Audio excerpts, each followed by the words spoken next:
लेकिन पीएम मोदी के पहुंचने से पहले ही इजराइल मोदीमय हो चुका है। टेल अवीव से लेकर यरूशलेम तक तिरंगा और पीएम मोदी के पोस्टर पटे हुए नजर आ रहे हैं। वहां के बड़े अखबार जेरूसलम पोस्ट के फ्रंट पेज पर मोदी की तस्वीर छपी है, साथ ही हिंदी में नमस्ते लिखा गया है। पीएम मोदी आज इजराइल की संसद को संबोधित करेंगे। इससे पहले वहां की संसद के मेन गेट पर तिरंगे की रंग की लाइट से उसे सजाया गया। इजराइल में विपक्षी नेता यार लैपिड ने भी मोदी की यात्रा का स्वागत किया है। उन्होंने सोशल मीडिया पर लिखा है कि पूरा इजराइल पीएम मोदी के स्वागत के लिए तैयार है। उन्होंने लिखा कि दोनों देशों के बीच सिर्फ रणनीतिक रिश्ते नहीं है, बल्कि दोनों देशों में गहरी दोस्ती भी है। पीएम मोदी ने भी रवाना होने से पहले लिखा कि इजराइल और भारत के बीच बहुत मजबूत संबंध है और दोनों देश मजबूत साझेदार हैं। इस यात्रा में दोनों देशों के बीच राजनीतिक, आर्थिक और सुरक्षा सहयोग को मजबूत करने पर चर्चा होगी।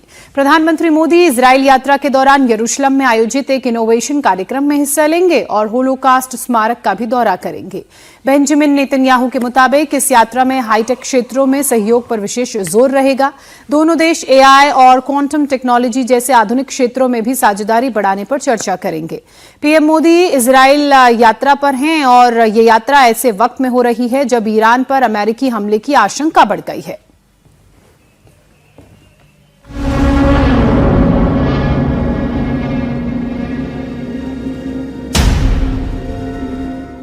पीएम मोदी का ये दौरा भारत और इजराइल के रिश्तों को एक नई ऊंचाई पर ले जाने के लिए हो रहा है।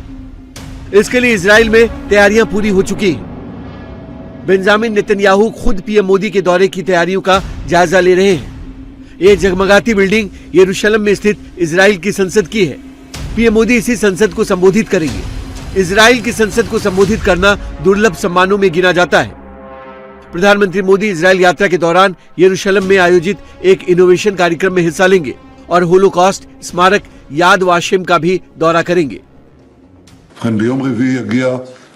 बुधवार को भारत के प्रधानमंत्री नरेंद्र मोदी यहाँ आ रहे हैं। वे संसद में भाषण देंगे। मुझे पूरा विश्वास है कि आप सभी यहाँ मौजूद रहेंगे। हम यरूशलेम में एक स्टार्टअप कार्यक्रम भी आयोजित करेंगे और साथ मिलकर याद वाशेम का दौरा करेंगे। मैं एक और बात का जिक्र करना चाहता हूँ। एक विशेष सहयोग हम उच्च तकनीक, एआई और क्वांटम क्षेत्र में सहयोग को बढ़ावा देंगे। मैं एआई और क्वांटम की बात इसलिए नहीं कर रहा हूँ क्योंकि ये भविष्य है, बल्कि ये वर्तमान है। हम निश्चित रूप से इस क्षेत्र में विश्व के अग्रणी देशों में शामिल होना चाहते हैं। अब आपको बताते हैं कि पीएम मोदी का ये इजराइल दौरा क्यों अहम है। 9 सालों के बाद हो रही इस ऐतिहासिक यात्रा में भारत और इजराइल के बीच बड़े समझौते होने की उम्मीद है। सबसे पहले रक्षा और सुरक्षा सहयोग की बात करें तो ये दौरा रक्षा समझौतों के लिए गेम चेंजर साबित हो सकता है। भारत और इजराइल के बीच करीब 10 अरब डॉलर के विशिष्ट रक्षा समझौतों पर हस्ताक्षर होने की संभावना है। भारत इजराइल से आयरन डोम जैसी मिसाइल डिफेंस तकनीक, एंटी बैलिस्टिक मिसाइल सिस्टम और हेरोन MK2 जैसे आधुनिक ड्रोन के संयुक्त विकास पर चर्चा कर रहा है। इजराइल इस बात पर जोर दे रहा है कि मॉडर्न ड्रोन की तकनीक का ट्रांसफर हो और उसका निर्माण भारत में ही किया जाए।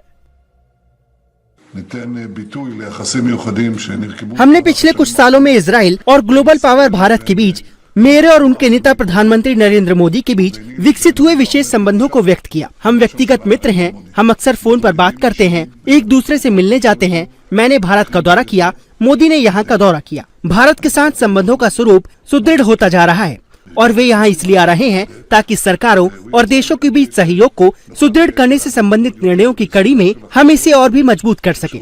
आर्थिक सहयोग, राजनीतिक सहयोग और सुरक्षा सहयोग।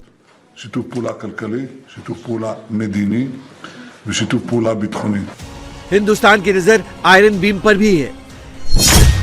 ऑपरेशन सिंदूर के बाद भारत एडवांस ड्रोन, लंबी दूरी की मिसाइलों और लेजर बेस्ड डिफेंस सिस्टम को अपनी सुरक्षा संरचना में शामिल कर अभेद्य मल्टी लेयर्ड सुरक्षा कवच तैयार करना चाहता है।